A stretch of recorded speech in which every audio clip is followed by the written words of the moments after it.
ఓం నమో భగవతే వాసుదేవాయ నమః. ఈ మంత్రాన్ని ఎందుకు జపించాలి అనే దానికి ఒక అద్భుతమైన పురాణ కథ ఒకటి ఉన్నది.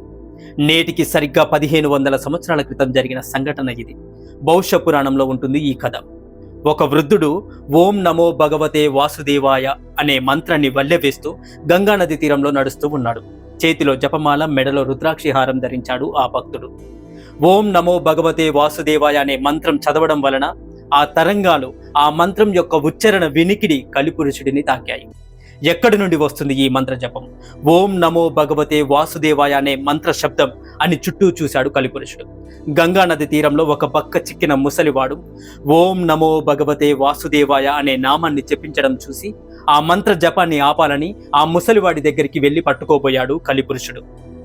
ఆయన మీద చెయ్యి వేసిన వెంటనే ఎగిరి 1/2 కిలోమీటర్ దూరంలో పడ్డాడు కలిపురుషుడు. కొంచెం సేపు ఏం జరిగిందో తెలియక చూస్తే ఆ ముసలివాడు ముందు ఎక్కడో ఓం నమో భగవతే వాసుదేవాయ అనే మంత్రాన్ని జపిస్తూ వెళుతున్నాడు. ఎలాగైనా పట్టుకొని నామజపాన్ని ఆపాలని ఇంకా దగ్గరికి వెళ్ళాడు కలిపురుషుడు.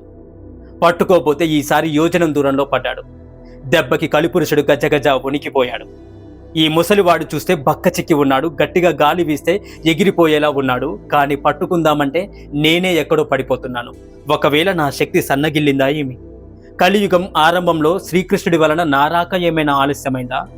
ఇదేమైనా శ్రీకృష్ణుని మాయ ప్రభావమా? అసలు ఇంతకీ ఆ ముసలివాడు ఎవరు?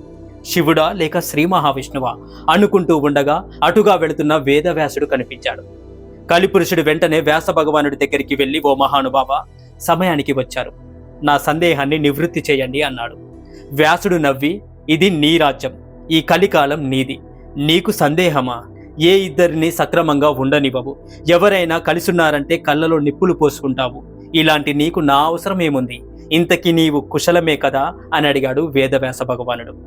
కుశలమే అన్నాడు కలిపురుషుడు. నా రాజ్యంలో నేను కాక నీవు పాలించవు కదా. అదిగో దూరంగా వెళుతున్నాడే ఆ ముసలివాడు, అతన్ని పట్టుకోబోతే నా బలం సరిపోవడం లేదు.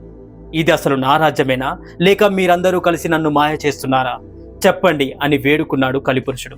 వేదవ్యాసుడు చిన్న చిరునవ్వు నవ్వి, ఓహో అదా నీ సందేహం. ఆయన పరమ విష్ణు భక్తుడు. ఆయన జపించే నామం వలన విష్ణు శక్తి ఉత్పన్నమై నిన్ను దగ్గరికి రానివ్వడం లేదు. పట్టుకోవాలని ప్రయత్నించావో శ్రీ మహావిష్ణువు నిన్ను నాశనం చేసి కలియుగాన్నే లేకుండా చేస్తాడు అని చెప్పాడు వేదవ్యాసుల వారు. త్రికరణ శుద్ధిగా నిత్యం ఓం నమో భగవతే వాసుదేవాయ అనే నామాన్ని ఎవరు పఠిస్తూ ఉంటారో వారిని నీవు కనీసం తాకను కూడా తాకలేవు. కనుక ఓం నమో భగవతే వాసుదేవాయ అనే ఈ మంత్రాన్ని ప్రజలు పట్టుకునే లోపే నీవు పట్టుకో, లేదంటే నీ రాజ్యంలో నీవు కూడా ఉండలేవు కలిపురుషుడా అని చెప్పి వెళ్ళిపోయాడు వ్యాస భగవానుడు. ఇంతటి మహత్తరమైన ఈ మంత్రాన్ని నిత్యం కలియుగంలో జపించండి. అందరూ కమెంట్ చేయండి, ఓం నమో భగవతే వాసుదేవాయ నమః, ఓం నమో నారాయణాయ. మీకు ఈ వీడియో నచ్చితే మీ అభిప్రాయాన్ని తప్పకుండా కమెంట్ చేయండి. హరే కృష్ణ. కొత్తగా ఈ ఛానల్ని పెట్టాను, ప్రతి ఒక్కరూ సబ్స్క్రైబ్ చేసుకోండి. వీలైతే గంట సింబల్ నొక్కి పెట్టుకోండి, ఎందుకంటే నేను పెట్టే ప్రతి వీడియో నోటిఫికేషన్ మీకు వస్తుంది. Thank you for watching this video.